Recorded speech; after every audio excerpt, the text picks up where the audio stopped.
Au début, on a essayé de trouver des idées business un peu le week-end entre 2 semaines de taf importantes chez Uber et essayer d'avoir quelques idées un peu comme ça sur le côté.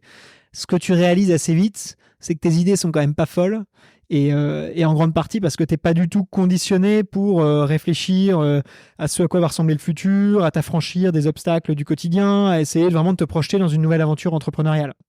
Ça demande un état d'esprit bien particulier. En tout cas, moi, mon ressenti, mon sentiment à l'époque, c'était ça te demande un état d'esprit bien particulier de réfléchir à une idée business et de trouver une idée sur laquelle tu vas pouvoir bosser pendant 10 ou 20 ans et avec beaucoup d'enthousiasme. Donc, j'ai essayé de le faire un peu le week-end à droite à gauche. J'ai vite réalisé que ça allait pas nous Mm. amener bien loin. Et donc, ensuite, la conclusion, ça a été, écoute, une aventure entrepreneuriale, c'est quand même quelque chose qui demande toute ton énergie, qui a déjà tellement peu de chances de succès, entre guillemets, que si tu mets même pas toute ton énergie et que tu gardes de l'optionnalité, que tu gardes ton job au quotidien et que tu te dis, si je trouve la bonne, j'irai, ben en fait, tu peux faire ça pendant 10 ans et ne jamais lancer ta boîte. Donc, on s'est dit, étape numéro 1, on met fin à nos responsabilités actuelles et on clôt le chapitre Uber dans les meilleures conditions, on laisse nos équipes dans les meilleures conditions possibles et voilà, on prend du recul là-dessus. Étape numéro 2, on fait un break, d'où le voyage à vélo Mm. avec ma femme pendant un mois. Et étape numéro 3, on se met à réfléchir à une idée business, mais on s'impose un temps limité. Parce que le danger, c'est que ça peut durer une éternité. Hein. Il y a rien ni personne, à aucun moment, qui va te dire bon, ça y est, là, t'as la bonne idée, maintenant lance-toi. Et Bah, il donc, y a on s'est imposé une deadline pour se dire on prend la moins mauvaise idée à cette date-là et on y va. la limite, c'est Pôle emploi peut-être. Et la limite Hein. devient Pôle emploi, exactement. Donc, Ça, c'est généralement la limite de tous les entrepreneurs en fait, quoi. exactement. Donc, Ouais. on s'est dit, écoute, plutôt qu'attendre cette date-là, on va prendre la responsabilité sur notre timeline. Et donc, on s'est lancé, on s'est donné une date butoir et on s'est lancé.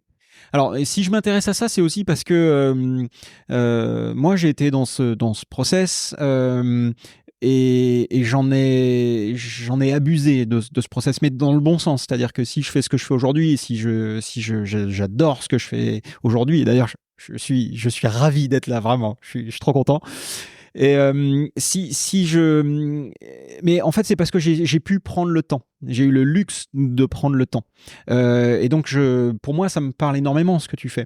Mais pour les gens qui nous écoutent et qui, je sais pas, ont un projet, une idée et qui voudraient faire autre chose, changer, peut-être monter une boîte, qu'est-ce que tu donnerais comme conseil? Alors, si toutefois on peut donner un conseil là comme ça, qui est Ouais, pas personnalisé du tout, mais je sais pas, hein, dans les grandes lignes, si vous voulez lancer un projet pour avoir des idées, est-ce qu'on ferait comme toi ou t'as Écoute, d'autres? moi je peux parler en tout cas de mon expérience et après chacun verra si ça leur correspond ou non. Donc je m'avancerai pas à donner un conseil général à tous ceux qui souhaitent se lancer, mais je peux partager moi ce qui a fonctionné dans mon cas avec Stéphane et donc ça peut donner des idées, je pense, à Mm. droite à gauche. Moi, ce qui a bien fonctionné, c'est prendre la décision de quitter ma boîte et de me dire je vais me lancer, c'est une décision active et je vais trouver l'idée et je vais y consacrer toute mon énergie. Comme ça, je sais que je suis dans l'obligation, je m'impose à moi-même de trouver cette idée et de démarrer puisque j'ai quitté mon job précédent. Donc, créer cet espace-là, je trouve que c'était la première décision importante pour moi. Ensuite, ça a été de me dire de se laisser un peu de temps pour réfléchir, mais ensuite de se donner une date butoir. Parce que c'est très difficile sinon à un moment de se dire ça y est, c'est bon, j'ai l'idée, j'ai le projet. Il n'y a aucune validation externe qui aura lieu. Donc en fait, il y aura même toujours des personnes qui essaieront de t'aider, mais qui en fait te diront toutes les raisons pour lesquelles ça va pas marcher. Et il y a pas de bonnes idées ou de mauvaises idées. Les idées, elles ont très peu de valeur en soi. Très vite, c'est l'exécution qui a de l'importance. Donc la deuxième chose qui a eu beaucoup de valeur en ce qui me concerne, ça a été de m'imposer une date butoir avec Stéphane et qu'on se dise on s'est enfermé dans une maison, on s'est dit à la fin de la semaine, on prend la moins mauvaise idée de la semaine et on démarre. Parce qu'on apprendra tellement plus de choses en l'exécutant qu'en y réfléchissant tout seul dans notre coin que ça vaut le coup de se lancer. Et ensuite, dans ce processus d'idéation, ou je sais pas comment on appelle ça, mais en gros de réflexion et pour trouver une idée, le conseil qui a été le plus utile, c'est vraiment de se projeter dans le futur, à 5 ou 10 ans, de se demander à quoi on pense que le monde va ressembler à ce moment-là et qu'est-ce qui existera qui n'existe pas aujourd'hui ou qu'est-ce qui existera mieux que ça n'existe aujourd'hui et de surtout pas se laisser bloquer par les petits obstacles auxquels on réfléchit si on se lance la semaine prochaine. Parce que ce sera forcément difficile. Nous, quand on s'est lancé, il y a plein de gens, la majorité des gens nous disaient mais le marché du vélo électrique, il est trop jeune, trop récent, il n'y a pas assez de vélos d'occasion, vous aurez juste pas de supply, vous n'aurez pas d'approvisionnement. Et en fait, la réalité, c'est qu'il y a 25 millions de vélos électriques en circulation aujourd'hui en Europe, et que donc il y a certainement un problème qui n'existe pas, c'est celui de manquer d'approvisionnement. En réalité, il y a déjà probablement des centaines de milliers de propriétaires de vélos électriques qui, pour une raison ou pour une autre, aimeraient changer de gamme, changer de marque, changer de modèle, changer de je ne sais quoi, passer au modèle le plus récent, et donc qui aimeraient, tant qu'à faire, idéalement, vendre dans de bonnes conditions leur vélo actuel. Donc c'est juste un exemple de barrières et de problèmes que beaucoup de gens vont soulever et qui, en réalité, ne sont pas des véritables points bloquants, mais qui peuvent te freiner en tant qu'entrepreneur avant de te lancer. Ok. Je sais que c'est pas une recette miracle, mais je trouve très intéressant sur ouais, comment est-ce qu'on peut justement s'affranchir de ces barrières, parce qu'aujourd'hui, bah, tu vois, tu as des personnes qui femmes, enfants, famille, appart, prêt, whatever, et donc en gros c'est dur de se lancer, enfin tu vois, et pourtant ça amène tellement, mais tu vas nous en parler. Bon, bah, c'était ça en fait l'idée. Donc vous, ce que vous avez fait, c'est que vous vous êtes isolé dans une baraque. Vous avez quoi, loué une baraque à la campagne dans un trou On a paumé, loué une baraque à la campagne. On essayait tous les jours ou tous les 2 jours d'aller faire une rando ou un peu de trail pour se changer les idées et garder un peu l'esprit au vert. Et puis le reste de la journée, on passait la journée à décortiquer différentes verticales, différents business, différentes idées. Et parfois en prendre une, à se projeter, à essayer d'imaginer à quoi ressemblent les 2-3 prochaines années, comment on s'y prendrait pour se lancer, quel serait notre impact à grande échelle, etc.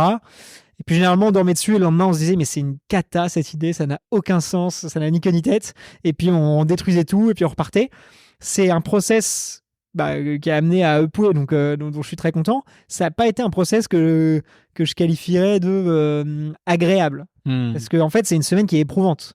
En fait, souvent, quand toi, tu es enthousiaste à propos d'une idée, ton associé, lui, il trouve que c'est peut-être pas si bien. Inversement, quand lui, il s'enthousiasme pour un truc, toi, tu as un doute et donc tu te dis, ah là là, mais dans quelle direction on part et parfois, on est tous les deux hyper excités par un projet et puis le lendemain, on le renverse complètement. Donc c'est assez éprouvant. Franchement, émotionnellement, c'est plutôt une semaine un peu difficile. Mais franchement, le résultat, c'est qu'on a enfin trouvé le dernier jour de la semaine le créneau et en tout cas l'idée de se positionner sur ce marché du vélo électrique, reconditionné. Et en fait, c'est le projet qui a le plus résisté à toutes les attaques qu'on a lancées dans tous les sens pour la challenger. Donc, effectivement, ça doit être intense parce que bon, déjà l'isolation. Bon. Pendant une semaine, tu te dis je fais que ça. En plus, j'imagine que vous vous êtes mis dans un cadre de privation, quelque chose comme ça. Enfin, en vous disant, je sais pas, il y a Internet, pas de distraction. Enfin, tu vois, c'est. Ce qu'on voulait, c'était être entre nous, c'était ne pas avoir de distraction immédiate autour de nous, et ensuite d'avoir des espaces verts pour pouvoir se changer les idées. Parce qu'à un moment, quand tu t'enfermes dans une pièce pendant 4 heures, il y a un moment où tu as besoin de souffler. Après, c'était régulièrement, on passait des coups de fil autour de nous, tu vois, quelques proches, quelques copains, pour un peu tester aussi nos idées, recevoir des premiers feedbacks. Et régulièrement, du coup, on faisait des recherches Internet pour se dire, OK, qu'est-ce qui existe déjà dans ce secteur-là, retrouver quelques chiffres pour confirmer les opportunités de marché, ce genre de choses. Donc, on a utilisé plein d'approches différentes. Un des systèmes qu'on a utilisé, c'est qu'on s'est dit, voilà, on va catégoriser des grandes verticales, des grands sujets. Il y avait la mobilité qui, moi, continuait à me passionner.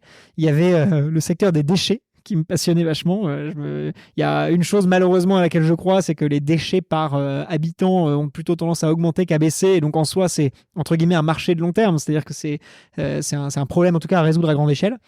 Et il y en avait d'autres comme ça. Et finalement, c'est le croisement mobilité et déchets qui nous a amené là où on est, puisque en creusant le secteur des déchets, on a réalisé que le plus d'impact qu'on pouvait avoir, en tout cas avec nous, notre savoir-faire, nos compétences, c'était probablement dans le reconditionnement, l'upcycling, l'économie circulaire, et donc la réduction des déchets par le réemploi finalement. Et après, c'est en creusant différentes catégories de réemploi qu'on a identifié que dans la mobilité, tu avais ce secteur en pleine croissance qui est le vélo électrique, avec des ventes annuelles qui explosent, avec un taux d'adoption qui est encore loin de son potentiel long terme, mais avec un marché de l'occasion qui est sous-développé, et en grande partie parce que les gens n'avaient pas confiance dans le fait d'acheter un vélo électrique qui est technique et cher d'occasion auprès de n'importe qui et sans aucune garantie si si le moteur casse après 15 jours. Et donc c'est comme ça qu'on en est arrivé à se dire en fait là il y a peut-être un truc à faire. Donc là on a le concept et la genèse. Pour revenir un petit peu justement sur cette phase de recherche. C'était quoi les pires idées que vous avez eues? Enfin, ça devait pas forcément être des très très mauvaises idées, mais c'était quoi vraiment les moins bonnes, quoi? Bon, écoutez, déjà, il n'y a pas de bonnes ou de mauvaises idées. Je pense que l'exécution fait beaucoup. Parfois, tu as des idées qui paraissent pas sexy puis qui peuvent créer des très beaux business. Donc, mais il y a une idée en particulier que Stéphane avait commencé à soulever. Et moi, j'étais très, très exigeant sur la mission. Je voulais vraiment qu'on se fasse un truc où, même dans les moments difficiles, on se lève le matin et on se dit que ça vaut le coup. Et il y avait une idée qui remplissait pas cette case, c'était de l'assurance B2B. Et donc l'idée, c'était de dire, voilà, quand tu te lances en tant que PME, que restaurateur, que coiffeur, que tu vois, plein de business petits et grands, tu as tout un tas d'obligations assurantielles. Et aujourd'hui, le parcours pour trouver et pour signer ta prochaine assurance nous paraissait probablement assez old school et mal traité. Et de la même manière que tu avais plein de néo-assureurs qui avaient révolutionné un peu l'expérience client dans l'assurance des particuliers, que ce soit l'assurance domicile, l'assurance santé, ce genre de choses, on s'est dit qu'il y avait peut-être quelque chose à faire sur toutes les assurances professionnelles. Enfin, surtout Stéphane s'est dit ça parce que moi, très vite, j'étais là, écoute, genre, je peux comprendre que peut-être que le marché est gros, mais vraiment, je ne me vois pas me lever le matin et bosser là-dessus. Donc ouais, ça faisait partie des idées qui n'ont pas survécu au test de la mission. Donc, dernier jour,